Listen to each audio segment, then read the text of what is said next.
When Jake Morrison opened his mouth to mock Emma Rodriguez's stutter in front of the entire AP English class, he had no idea he was about to witness the most powerful 3 minutes of his high school career, and neither did she. What started as a moment of cruel laughter would end with tears, transformation, and an ovation that would echo through the halls of Jefferson High for years to come. Before we dive into this incredible story of courage found in the darkest moment, I'd love to know where you're watching from today. Drop your location in the comments below, give this video a thumbs up, and if you're new here, hit subscribe for more stories about finding strength when everything seems lost. Now let me take you back to Jefferson High School in suburban Chicago, where one autumn Tuesday became the day that changed everything for a girl who thought she'd never find her voice. Emma Rodriguez had been counting down to this Tuesday for exactly 23 days, and each passing day had only amplified the dread that sat in her chest like a cold stone. Not because of a final exam, not because of some teenage social catastrophe, but because of 8 words written in red ink on her planner: AP English presentation, Harper Lee, 20% final grade. At 16, Emma was the kind of student that teachers wrote glowing recommendation letters about. Her essays were works of art, layered with insight and analysis that impressed even the most seasoned educators. Her written work was flawless, her research thorough, her ideas sophisticated beyond her years. But there was one aspect of academic life that transformed this brilliant student into a trembling, sweating mess: speaking in front of the class. Emma had what the clinical reports called moderate to severe developmental stuttering with secondary behaviors. In teenage terms, that meant certain sounds got tangled up in her throat like Christmas lights in a box, twisted, frustrated, and seemingly impossible to untangle. The consonants were her enemies. P sounds felt like trying to push through a locked door, B sounds stuck like peanut butter on the roof of her mouth, and T sounds clicked and repeated like a broken metronome. And unfortunately, her presentation topic, the power of protest in Harper Lee's timeless masterpiece, was practically designed to torture her vocal cords. She had been preparing for this presentation with the intensity of an Olympic athlete training for competition. Every night for 3 weeks she had stood in front of her bedroom mirror, timing herself with the stopwatch app on her phone. The presentation was supposed to last exactly 15 minutes, long enough to cover all the required elements, short enough to avoid losing the class's attention. At home, in the safety of her own room with no one watching except her reflection, she could deliver the entire speech with only minor stumbles. The words flowed relatively smoothly when the stakes were low and the audience was just herself. Her mother, Maria, had become her most devoted audience and biggest cheerleader. Every evening, she would perch on the edge of Emma's bed, her kind eyes focused intently on her daughter's face, offering encouraging nods and patient smiles even when Emma had to restart a sentence multiple times. Her father, Robert, would hover in the doorway, pretending to organize something in the hallway but actually listening to every word, giving enthusiastic thumbs up whenever Emma caught sight of him. "Mija, you understand that book better than anyone in your class," her mother had said just that morning as they stood in the warm kitchen, the smell of her famous café con leche filling the air. Maria gently smoothed Emma's long, dark hair, a nervous habit she'd had since Emma was small. "Your ideas are beautiful, your research is thorough, and your passion for the subject shines through. Don't let the words scare you more than they should." But words did terrify her. Had ever since that awful day in 3rd grade when she'd been called on to read aloud from Charlotte's Web. She could still remember standing next to her desk, the book trembling in her 8-year-old hands as she struggled through the first paragraph. Charlotte was a good friend," she had managed, her face burning with embarrassment as giggles rippled through the classroom. Tommy Chen, who sat 2 rows behind her, had laughed so hard at her attempts that he'd literally fallen off his chair, causing the entire class to erupt in laughter.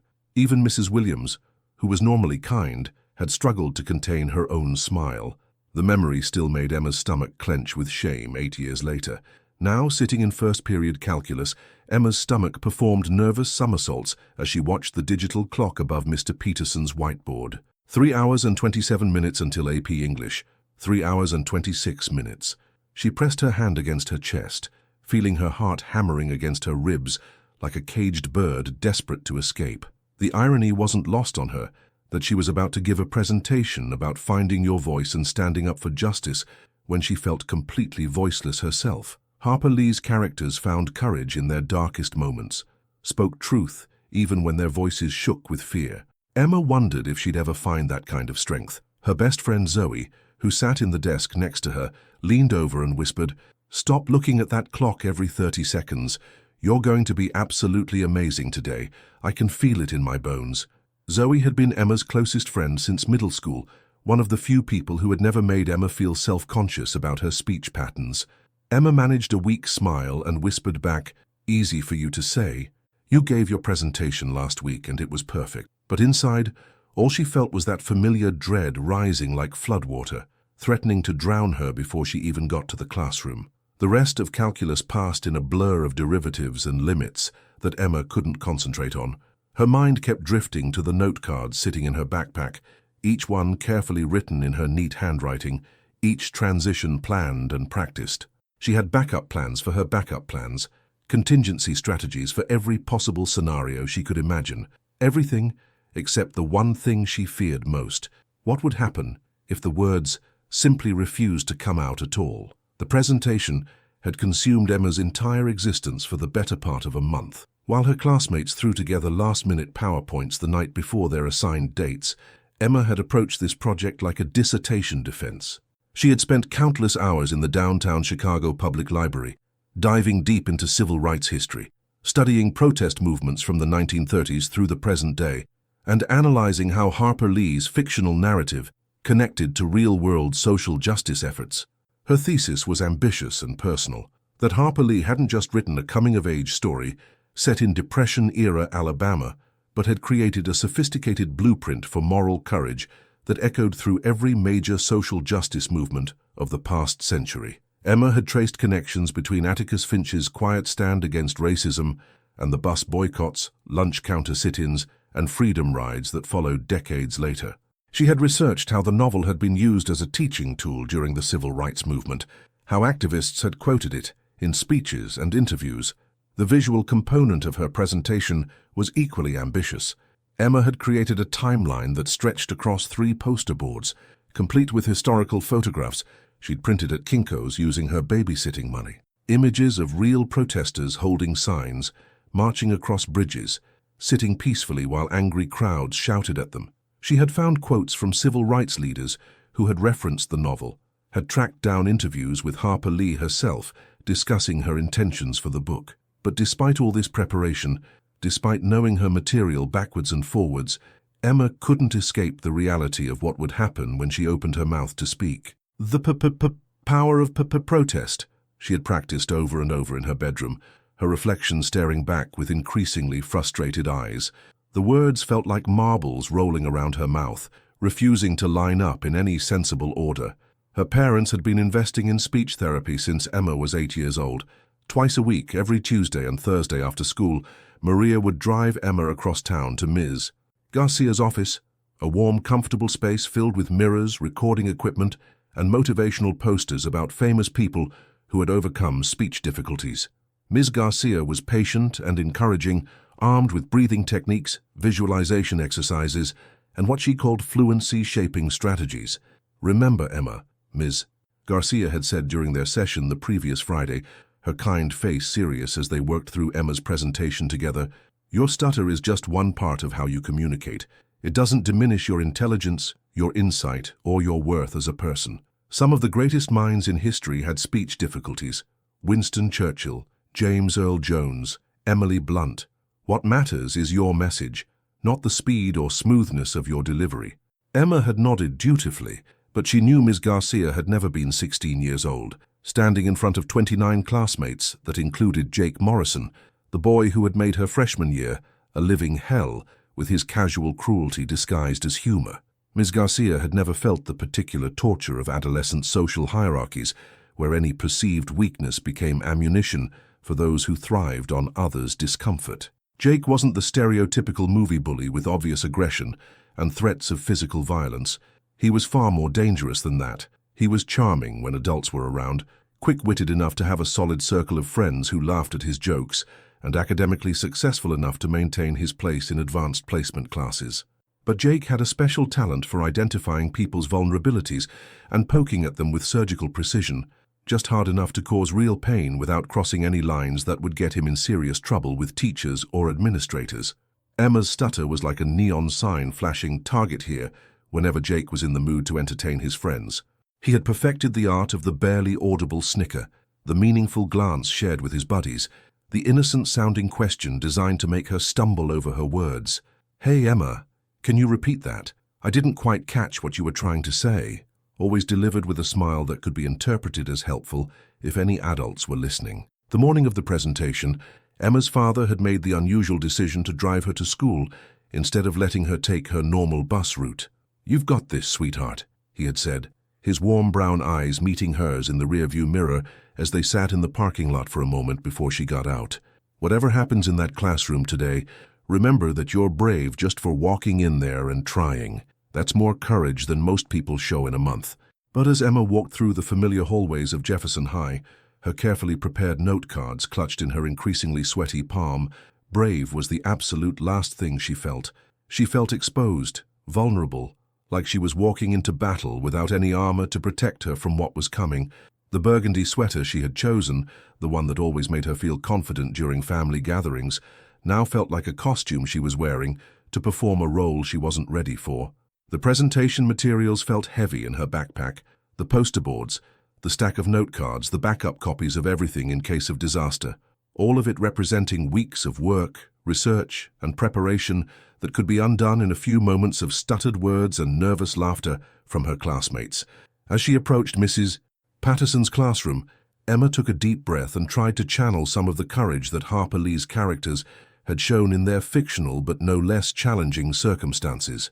If Scout Finch could face down angry mobs, if Atticus could stand up to an entire town's prejudice, surely Emma Rodriguez could survive 15 minutes in front of her AP English class. But knowing something intellectually and feeling it emotionally were two completely different things, and Emma's heart was beating so fast she wondered if her classmates would be able to hear it from across the room. Mrs. Patterson's AP English classroom buzzed with the particular kind of nervous energy that always accompanied presentation days. 29, 16, and 17-year-olds shifted restlessly in their desks, some frantically reviewing their notes one last time, others engaging in the kind of loud, casual conversation that was designed to mask their underlying anxiety about their upcoming performances. The familiar smell of dry erase markers, teenage stress-induced body spray, and the lingering aroma of someone's McDonald's breakfast hung in the air like an invisible cloud. Emma slumped into her usual seat in the third row, strategically chosen months ago because it was close enough to see the board clearly, but far enough back to avoid being called on constantly. She arranged her materials on her desk with obsessive precision. Note cards in perfect alignment, pencils sharpened to identical points, water bottle positioned exactly where she could grab it if her mouth went dry during her presentation. The burgundy sweater that had made her feel confident at breakfast now felt scratchy and confining, like it belonged to someone else.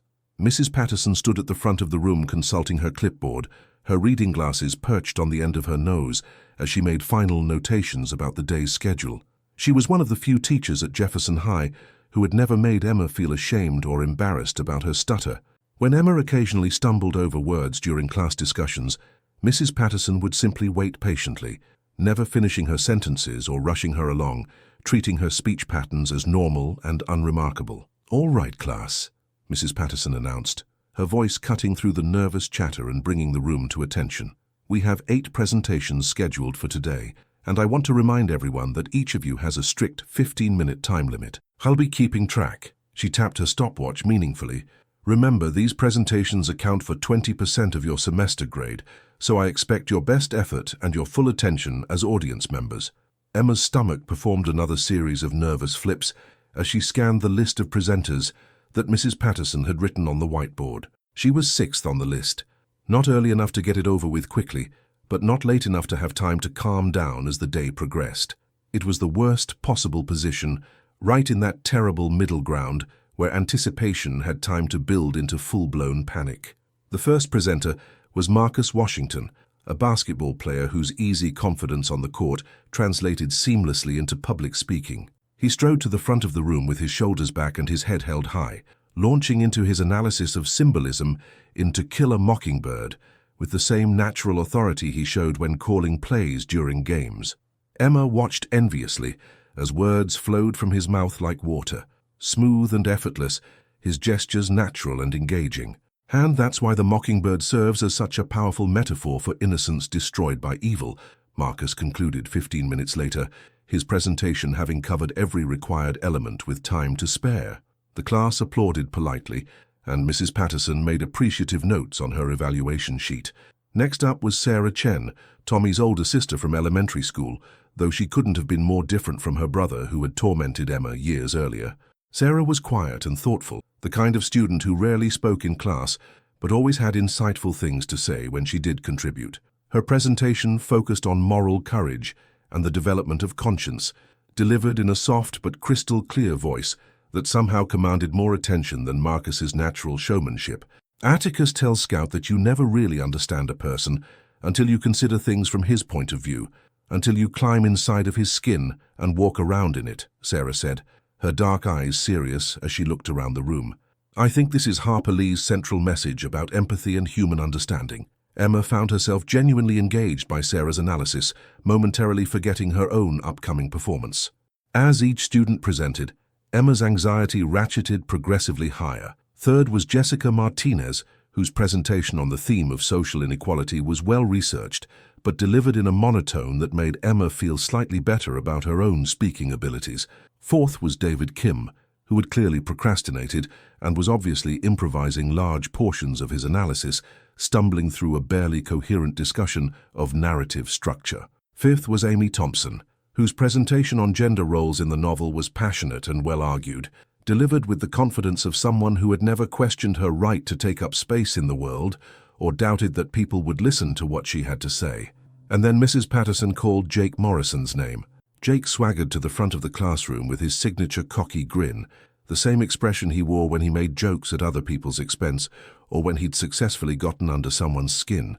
His presentation topic was Tom Robinson as a symbol of injustice in American society, and despite Emma's personal feelings about him, she had to admit that he had done his homework.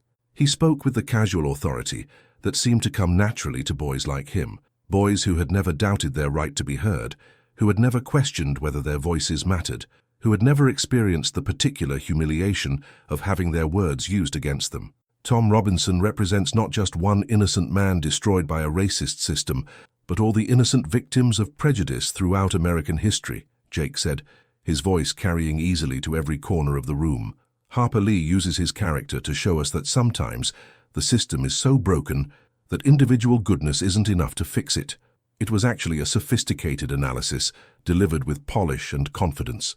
But as Jake neared the end of his presentation, he made a comment that sent ice water through Emma's veins. And that's why Harper Lee's portrayal of characters who struggle to find their voice remains so relevant today, he said, his eyes scanning the room with what looked like casual interest, but felt deliberate to Emma, because there are still people in our world who need others to speak for them when they can't effectively speak for themselves. His gaze lingered on Emma for just a moment longer than necessary, and she felt her stomach drop, like she was on a roller coaster. Was that comment directed at her? Was he already setting up his attack, preparing to humiliate her, before she even got to the front of the room? Excellent analysis, Jake, Mrs. Patterson said, making notes on her evaluation sheet. Your research was thorough, and your conclusions were well supported. She consulted her list and looked up with an encouraging smile. Next up, we have Emma Rodriguez. The room seemed to tilt sideways. Emma's carefully organized note cards suddenly looked like they were written in a foreign language. The words she had practiced hundreds of times felt completely foreign in her mouth. Her heart was beating so loudly, she was sure everyone in the room could hear it, and her hands were shaking as she gathered her materials. This was it. No more preparation time, no more practice sessions in front of her bedroom mirror, no more safety. Just Emma, her stutter, 29 pairs of eyes, and Jake Morrison sitting in the back row with that barely concealed look of anticipation that suggested he was settling in to enjoy the show. As she stood up on legs that felt like they belonged to someone else, Emma realized that all her research about moral courage and finding your voice was about to be put to the ultimate test. Emma's legs felt disconnected from her body as she made the seemingly endless journey from her desk to the front of the classroom. Each step echoed in her ears like thunder, and she was hyper-aware of every sound, the rustle of her materials, the soft squeak of her sneakers against the linoleum floor, the whispered comments that might or might not have been about her impending presentation. 29 faces watched her approach the podium, and Emma felt like she was walking into a spotlight that exposed every insecurity, every fear, every inadequacy she had ever felt about herself. Some expressions showed polite attention, mixed with the kind of second-hand nervousness that audiences feel when they sense a presenter's anxiety. A few faces displayed obvious sympathy, which somehow felt worse than indifference. And one face in particular, Jake's, sitting in the back row with his chair tilted back in his characteristic pose of casual arrogance, showed what looked suspiciously like barely contained amusement. She arranged her note cards on the podium with trembling hands that she hoped weren't visibly shaking. Her poster boards leaned against the whiteboard behind her, the culmination of weeks of research and preparation, now serving as silent witnesses to what felt like her approaching doom. The timeline she had so carefully constructed, the photographs she had selected with such care, the quotes she had researched and verified, all of it hung in the balance of the next 15 minutes. Emma cleared her throat and looked up at her audience, trying to make the kind of confident eye contact that public speaking guides always recommended. Mrs. Patterson sat at her desk with her stopwatch ready, offering an encouraging nod that Emma barely registered through her tunnel vision of panic. "Take your time, Emma," Mrs. Patterson said gently, her voice warm with the kind of patience that came from 20 years of teaching nervous teenagers. "Begin whenever you're ready." Emma looked down at her first note card, the opening line she had practiced so many times. It should have been automatic. The power of protest in Harper Lee's masterpiece extends far beyond the fictional boundaries of Macomb County, Alabama. Simple words, carefully chosen, the foundation upon which her entire presentation was built. She opened her mouth to speak, took a breath, and felt the first word get stuck like a cork in a bottle. The sound repeated itself against her will, her mouth forming the shape of the letter but unable to push the word forward. Heat flooded her face as she felt 29 pairs of eyes focused on her struggle. She tried again, employing the breathing technique Ms. Garcia had taught her. The power of This was worse than any of her practice sessions, worse than her most pessimistic expectations. The words that had flowed so smoothly in her bedroom mirror now felt like they were trapped behind a dam that she couldn't break through. The silence in the room grew thick and oppressive, filled with the kind of uncomfortable tension that made everyone wish they were somewhere else. Emma could feel sweat beading on her forehead despite the classroom's efficient air conditioning. Her carefully chosen burgundy sweater now felt suffocating, and she was acutely aware of how her voice sounded, small and shaky and completely inadequate for the sophisticated analysis she was supposed to deliver. "Take a deep breath, sweetheart," Mrs. Patterson whispered from her desk, her voice barely audible but clearly meant to be encouraging. Emma tried the breathing technique again, slower this time, trying to find the rhythm that sometimes helped her navigate difficult words.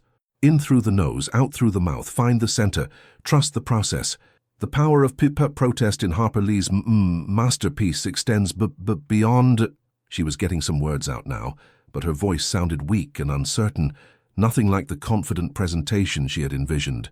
A few students shifted uncomfortably in their seats, and Emma could practically feel their second-hand embarrassment radiating across the room.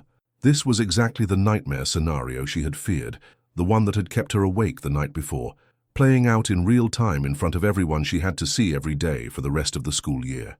Emma pressed on, determined to push through the difficulty, when she heard it, a soft snicker from the back of the room. It wasn't loud, barely audible really, but in the dead silence of the classroom, it might as well have been a gunshot. Emma's eyes snapped up from her note cards and immediately found the source, Jake Morrison sitting in his tilted chair with one hand partially covering his mouth, his shoulders shaking slightly with suppressed laughter. The flow of words stopped entirely. Emma's voice simply disappeared, cut off as effectively as if someone had pressed a mute button. The room fell into complete, suffocating silence. Mrs. Patterson's head jerked up from her notes, her experienced teacher's instincts immediately identifying the disruption and its source. "Is there something you'd like to share with the class, Mr. Morrison?" she asked, her voice carrying the particular edge that teachers used when they were giving a student one final opportunity to make the right choice before consequences became inevitable. Jake straightened up in his chair, his face quickly rearranging itself into an expression of innocent confusion that Emma recognized as one of his specialties. "No, ma'am. Sorry about that. I thought I heard something outside in the hallway." It was a lie, and everyone in the room knew it, But it was the kind of lie that was impossible to prove, delivered with just enough plausible deniability to make it difficult for Mrs. Patterson to respond without seeming unreasonable. Jake had perfected this particular skill over years of walking right up to the line of unacceptable behavior without quite crossing it. Emma stood frozen at the podium, her carefully prepared presentation completely forgotten. The note cards in her hands might as well have been blank. Her throat felt completely closed off, like someone had wrapped a tight band around her vocal cords and was slowly tightening it. In that moment, she felt like she was 8 years old again, standing next to her desk in 3rd grade while Tommy Chen laughed so hard at her stuttered reading that he fell off his chair. The same burning shame, the same sense of exposure and vulnerability, the same crushing realization that her differences made her a target for other people's entertainment. The silence stretched on, becoming more uncomfortable and oppressive with each passing second. Emma had 2 choices. She could ask to sit down and accept the failing grade that would devastate her GPA and disappoint her parents who had invested so much in her education and therapy, or she could somehow find a way to continue and risk exposing herself to even more humiliation. Her hands gripped the edges of the podium until her knuckles turned white. The timeline she had worked so hard to create stared back at her from the whiteboard, all those images of real protesters who had faced real consequences for speaking truth to power. People who had found their voices in much more dangerous circumstances than a high school classroom, but right now, surrounded by the weight of adolescent judgment and the echo of Jake Morrison's casual cruelty, Emma felt farther from finding her voice than she ever had in her life. The silence that filled Mrs. Patterson's classroom had physical weight to it, pressing down on Emma like a heavy blanket that made it difficult to breathe. She stood at the podium, her note cards clutched in hands that had gone white-knuckled with tension, completely unable to form a single word. The ticking of the wall clock seemed impossibly loud, marking each second of her humiliation with mechanical precision that made the moment feel both eternal and surreal. 29 pairs of eyes remained fixed on her, and Emma felt more exposed than she had ever felt in her life. This went beyond simple embarrassment or stage fright.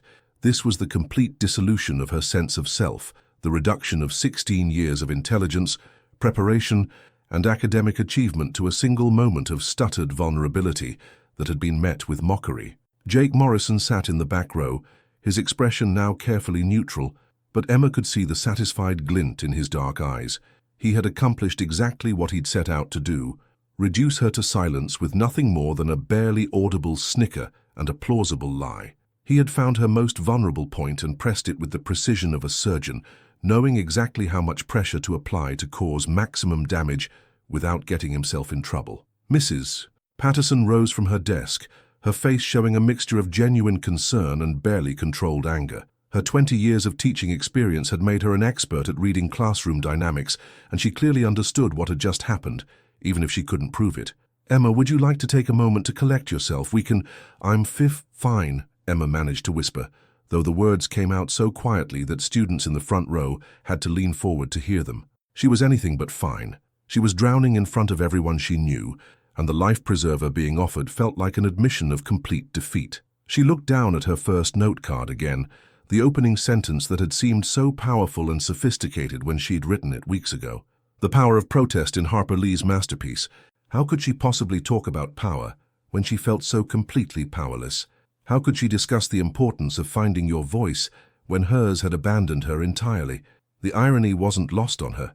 Her presentation was supposed to be about moral courage, about characters who stood up for what was right even when it was difficult, even when they faced opposition and ridicule. Harper Lee's protagonists found strength in their darkest moments, spoke truth even when their voices shook with fear, and here she was, unable to speak at all, crushed by the casual cruelty of one classmate. Emma became acutely aware of the different expressions on her classmates' faces. Some showed pity, which somehow felt worse than Jake's open mockery. The sympathetic looks made her feel like a wounded animal that people felt sorry for, but couldn't really help. Others looked genuinely uncomfortable, like they wanted to intervene but didn't know how or didn't want to risk drawing Jake's attention to themselves. A few seemed honestly concerned, including Sarah Chen in the second row, who was leaning forward with an expression of encouragement and support, but it was Jake's face that dominated Emma's field of vision. He wasn't laughing anymore, that would have been too obvious, but there was something in his eyes that suggested he was savoring this moment of complete power over another human being.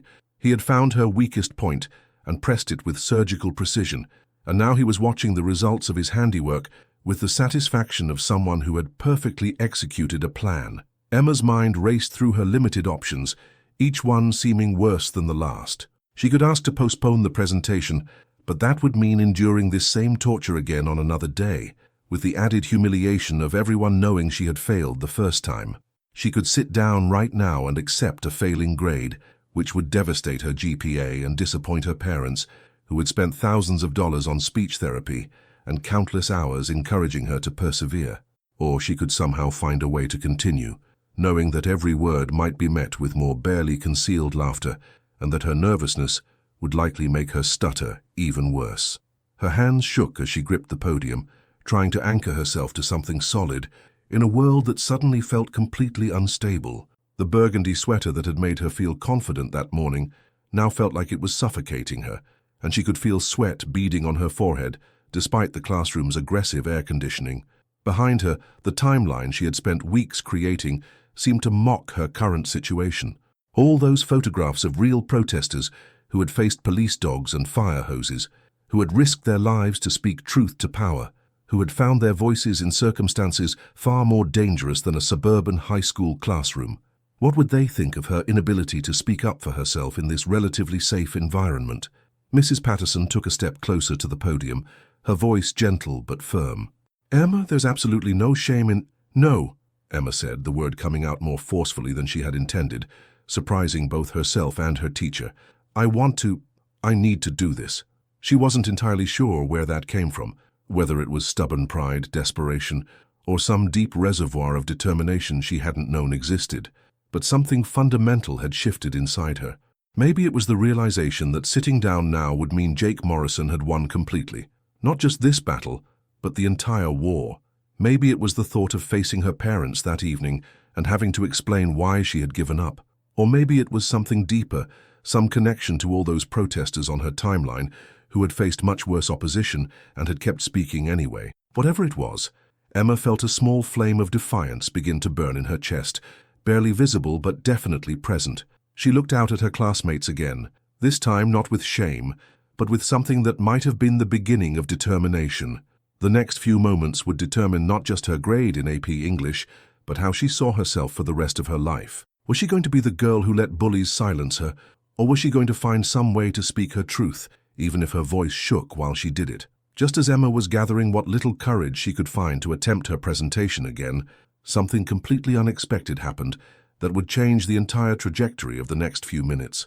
Sarah Chen, who had been sitting quietly in the second row with an expression of growing concern and what looked like mounting anger, suddenly raised her hand.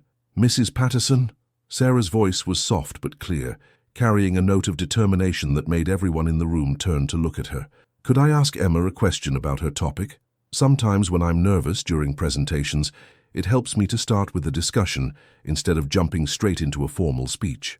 It was an unusual request during what was supposed to be a formal presentation, but Mrs. Patterson, who had been watching the classroom dynamics with the sharp eyes of an experienced educator, nodded immediately. "That's an excellent suggestion, Sarah. Emma, would you be comfortable with that approach?" Emma looked at Sarah with surprise and gratitude, not entirely sure what was happening, but desperately thankful for any interruption to the suffocating silence that had been pressing down on her. "Yes," she managed, her voice still shaky but audible. That would be helpful." Sarah stood up, turning slightly so she was addressing both Emma and the rest of the class. There was something different about her posture and expression, a quiet confidence that Emma had never noticed before, and a look in her eyes that suggested she was angry about what had just happened and wasn't going to let it continue unchallenged. "I was really interested in your title about the power of protest," Sarah began, her voice carrying clearly to every corner of the room. "I've been thinking about that theme a lot lately, especially in the context of what's happening in our own school, our own community. I was wondering if you think Harper Lee was protesting something specific when she wrote the book, or if she was trying to show us how to recognize and respond to injustice in general." It was a thoughtful, sophisticated question that went straight to the heart of Emma's research and analysis. More importantly, it transformed the dynamic in the room from a formal presentation where Emma was expected to perform for a passive audience, to a genuine discussion between two students who had clearly done their homework and had real insights to share. Emma felt something shift inside her chest, not quite confidence, but something closer to engagement. Instead of trying to deliver a memorized speech to an audience that included at least one person who was hoping to see her fail, she was suddenly just having a conversation with a classmate about something she genuinely cared about and understood deeply. She was doing both, Emma said, and for the first time since approaching the podium, her voice carried some of its natural intelligence and passion. Lee published the book in 1960, right in the middle of the civil rights movement, but she set it in the 1930s. I think that was strategically brilliant. The stutter was still there. She stumbled slightly over strategically, but it felt different now. Less like a barrier preventing her from communicating, and more like just another part of how she spoke. No more significant than someone else's regional accent or tendency to speak quickly when excited. That's fascinating, Sarah continued, and Emma could tell she genuinely meant it. So you think she was being strategic about the timing, writing about historical injustice to help people recognize current patterns? Emma nodded, feeling herself finding her footing for the first time since walking to the front of the room. Exactly. She could address racial injustice as a historical issue, which made it safer for white readers to engage with the ideas without feeling personally attacked. But then she could show how the same patterns of prejudice and mob mentality were still happening in contemporary society. A few more students were leaning forward now, genuinely interested in the discussion that was developing. Marcus, who had presented first, was nodding thoughtfully. Jessica was taking notes. Even some of the students who normally seemed disengaged were paying attention to the exchange between Emma and Sarah. "And that connects to the protest theme, how?" asked David Kim, jumping into the conversation with what seemed like genuine curiosity rather than any attempt to trip Emma up. Emma felt a surge of excitement as she realized her classmates were actually interested in her ideas, not just waiting for her to stumble over her words. Because the novel shows different forms of protest and resistance. Atticus's legal defense of Tom Robinson is one kind of protest, working within the system even when you know it's rigged against you. But then you have characters like Mrs. Dubose, who's fighting her own battle against addiction, or Boo Radley, who ultimately breaks his self-imposed isolation to protect Scout and Jem.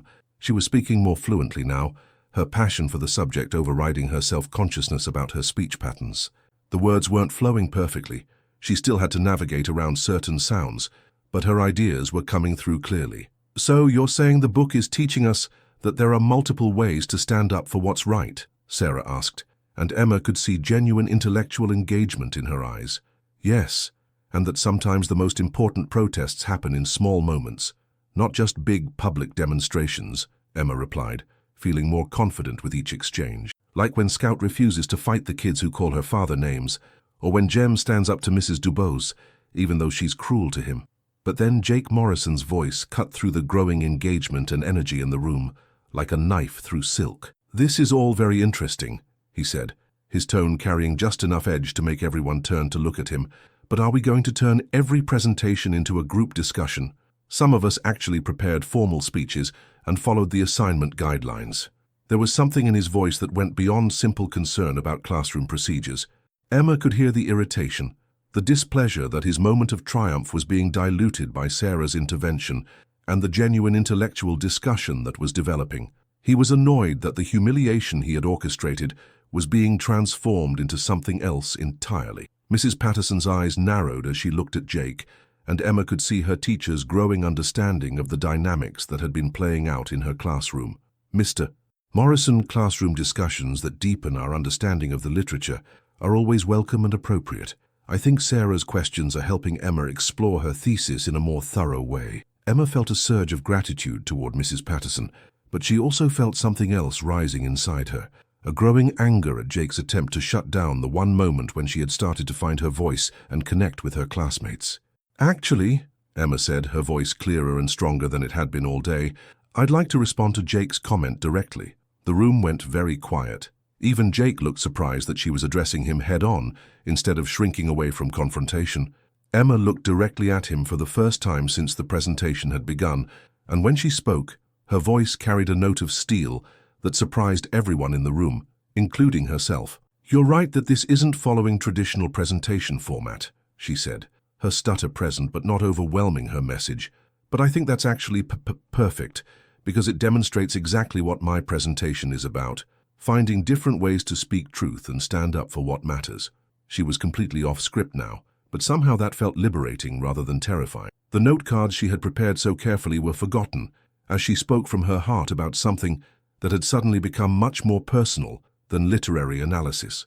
Emma stepped away from the podium, her prepared note cards abandoned, as she faced her classmates directly.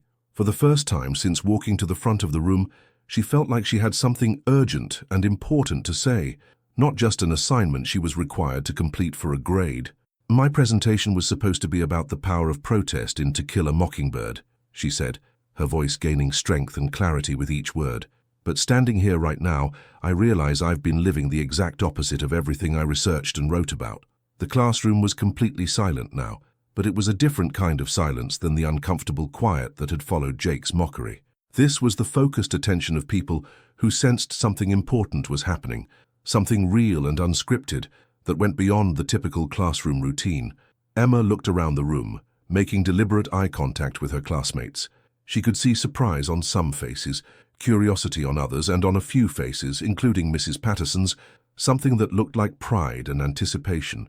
Harper Lee wrote about people finding the courage to speak up when it mattered, even when their voices shook with fear.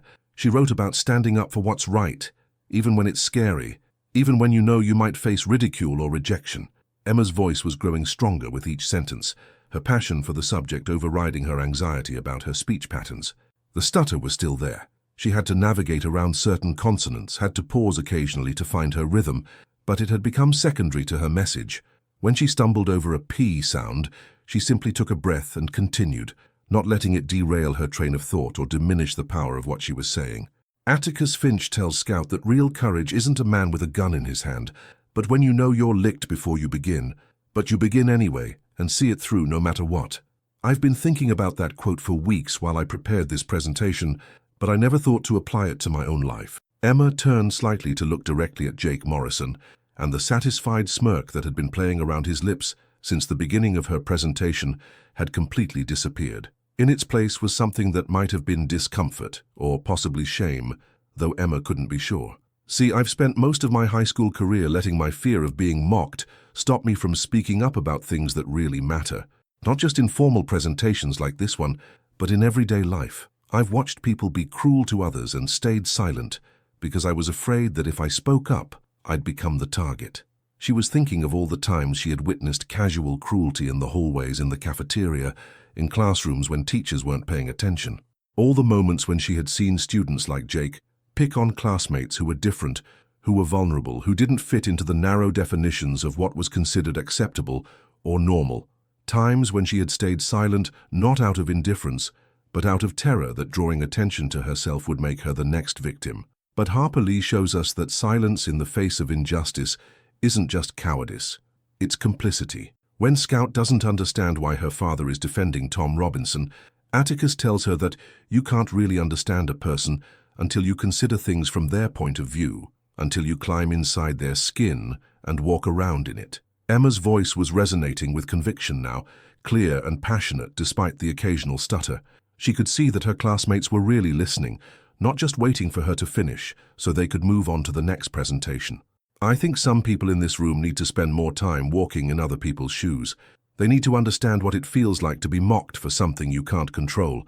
They need to understand that cruelty disguised as humor isn't funny, it's just cruelty. The room was so quiet that Emma could hear the hum of the fluorescent lights overhead and the distant sound of footsteps in the hallway. Several students were looking back and forth between her and Jake, finally understanding the subtext of what was happening and realizing that this had become about much more than literary analysis. Mrs. Patterson was watching with the expression of a teacher witnessing a breakthrough moment, pride mixed with protective concern and growing admiration for a student who was finding her voice in the most unexpected way.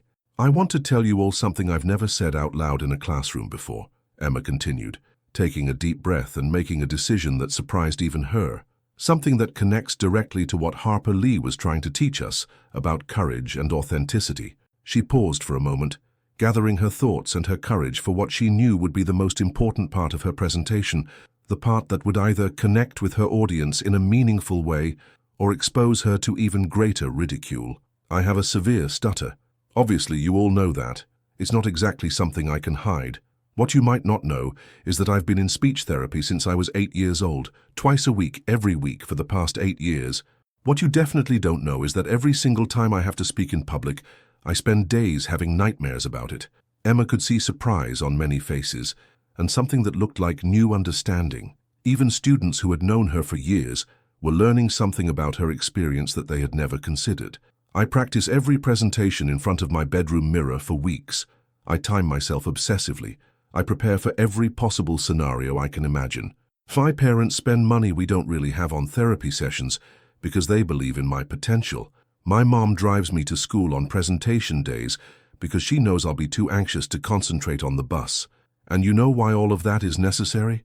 Emma's eyes found Jake's again, and this time she held his gaze steadily. Because I've learned that some people think other people's struggles are entertainment. Because I've learned that showing vulnerability in front of certain classmates is like painting a target on your back. Because I've learned that there are people who will use your differences against you if they think it will get them a laugh or make them feel superior. The transformation in the room was palpable. Students who had been looking uncomfortable or sympathetic now seemed engaged and even inspired. Emma was no longer a struggling presenter to feel sorry for. She was someone with something important and authentic to say, someone who was demonstrating the exact kind of moral courage that Harper Lee had written about. Emma moved closer to her classmates now, abandoning the formal presentation setup entirely. The poster boards she had worked so hard to create remained propped against the whiteboard, but they had become background to something much more powerful, a real-time demonstration of the principles she had spent weeks researching. But here's what I realized while I was standing up here, feeling humiliated and small and wanting nothing more than to disappear, she said, her voice ringing with a clarity and passion that surprised everyone in the room, including herself. Harper Lee didn't write about characters who were perfect speakers or natural heroes. She wrote about ordinary people who found extraordinary courage when they needed it most. The classroom had become completely still, but it was the stillness of deep attention, rather than uncomfortable silence. Emma could see that her classmates were not just listening politely anymore. They were genuinely engaged, moved by her honesty and the unexpected direction her presentation had taken. Scout Finch was just a little girl trying to understand a complex and often cruel world, but she learned to see people as individuals instead of stereotypes. Atticus Finch knew he would lose Tom Robinson's case before he ever set foot in that courtroom, but he defended him anyway because it was the right thing to do, regardless of the outcome. And Boo Radley, who was so afraid of the world that he hadn't left his house in years, found the courage to risk everything to save Scout and Jem when they needed him most. Emma's voice was getting stronger with each sentence, the words flowing more smoothly than they had in any practice session. The stutter was still present, but it had become just another part of her unique way of speaking, rather than an obstacle preventing communication. Every single one of those characters had something that made them different, something that made them vulnerable, something that other people could have used against them. Scout was too young and inexperienced to understand adult complexities. Atticus was an idealist in a cynical world. Boo was damaged by trauma and isolation, but they didn't let their vulnerabilities stop them from doing what was right when it mattered most. She turned to address the entire class now, her message expanding beyond literary analysis to something much more immediate and personal. We all have things that make us different. Maybe it's how we talk, or how we learn, or what we look like, or where we come from, or who we love, or what we believe, and we have a choice every single day about how to use those differences. We can use them to hurt each other, to make ourselves feel superior by making others feel small, or we can use them to understand each other better, to build empathy, to create a community where everyone feels safe to be authentic. Emma paused, looking around the room at faces that were showing a range of emotions: surprise, respect, thoughtfulness, and in some cases what looked like shame or regret. The real power of protest that Harper Lee was writing about isn't just about standing up to big injustices in society, though that's important too.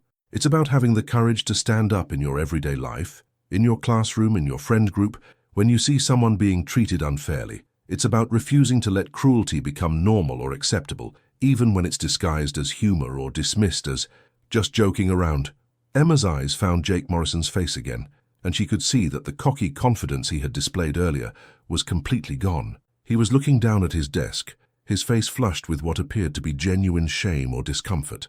It's about recognizing that when someone struggles with something, whether it's public speaking or learning differences or social anxiety or anything else, mocking them doesn't make you funny or clever. It just makes you cruel. And choosing cruelty when you could choose kindness says something about your character that has nothing to do with the person you're targeting. The silence that followed was profound. Emma could see students processing what she had said, making connections between her words and their own experiences, their own behaviors, their own choices about how to treat their classmates. Mrs. Patterson was openly emotional now, dabbing at her eyes with a tissue while trying to maintain her professional composure. Several students were also visibly moved, some looking thoughtful, others appearing uncomfortable in ways that suggested they were examining their own past actions. Harper Lee's characters teach us that moral courage isn't about being perfect or fearless, Emma continued. It's about doing the right thing despite your imperfections, despite your fears, despite knowing that you might fail or face ridicule. It's about speaking up even when your voice shakes, standing up even when your knees are weak, trying even when you know the odds are against you. Emma took a deep breath, preparing for her final point, the one that would tie everything together and make her message unmistakably clear. Today, standing up here, I had a choice. I could let someone's cruelty silence me, or I could find my voice despite my stutter, despite my fear, despite knowing that speaking up might make me even more of a target. I could choose to be a victim of someone else's need to feel superior, or I could choose to demonstrate the exact kind of moral courage that Harper Lee wrote about. She looked directly at Jake one more time, her voice steady and strong. And I choose courage. I choose to speak my truth, even when my voice shakes. I choose to stand up for what's right, even when it's scary. And I hope that after today, more people in this room will make that same choice when they see injustice happening around them. The room remained silent for a long moment, as Emma's words settled over her classmates like a challenge and an invitation rolled into one. Emma had said everything she needed to say. She stood in front of her classmates, no longer the terrified, stuttering girl who had approached the podium 20 minutes earlier, but someone who had discovered reserves of strength and authenticity she hadn't known she possessed. Her heart was still racing, but now it was with the adrenaline of having spoken her truth rather than the panic of anticipated humiliation. The silence that filled the room was unlike anything Emma had ever experienced.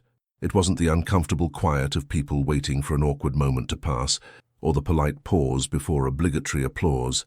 This was the profound stillness of people who had witnessed something real and transformative, something that had challenged them to think differently about themselves and their choices. Emma wondered if she had gone too far, if her emotional honesty and direct confrontation of classroom cruelty had made everyone uncomfortable.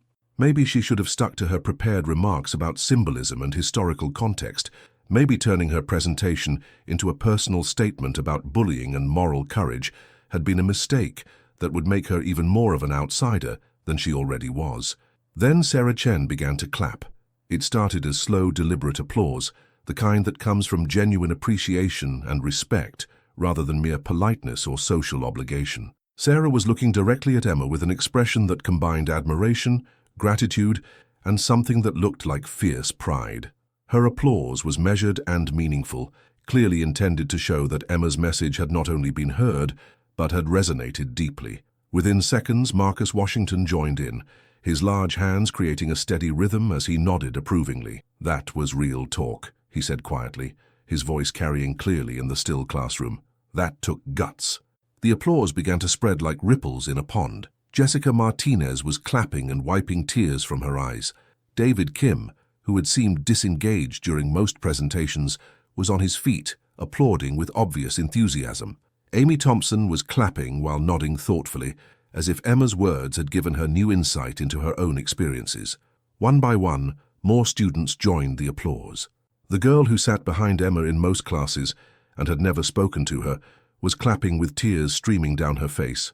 The boy who usually spent class time playing games on his phone was standing and applauding with genuine respect. Even some of the students Emma had never interacted with were showing their appreciation for what she had accomplished. The applause grew louder and more enthusiastic as it spread through the room, transforming from polite acknowledgement into something that felt like a celebration. Students were not just clapping out of obligation or sympathy, they were responding to something that had moved them, challenged them, inspired them to think about their own capacity for courage and kindness. Mrs. Patterson was clapping enthusiastically, while tears streamed openly down her face. She had been teaching for over 20 years, had witnessed thousands of student presentations, but it was clear that what Emma had accomplished was something special and rare. "That was extraordinary, Emma," she said, her voice thick with emotion. That was exactly the kind of moral courage Harper Lee was writing about. But the moment that would stay with Emma for the rest of her life came when she looked toward the back of the room and saw Jake Morrison. He wasn't clapping, not yet. He was sitting in his chair, staring down at his hands, with an expression Emma had never seen on his face before.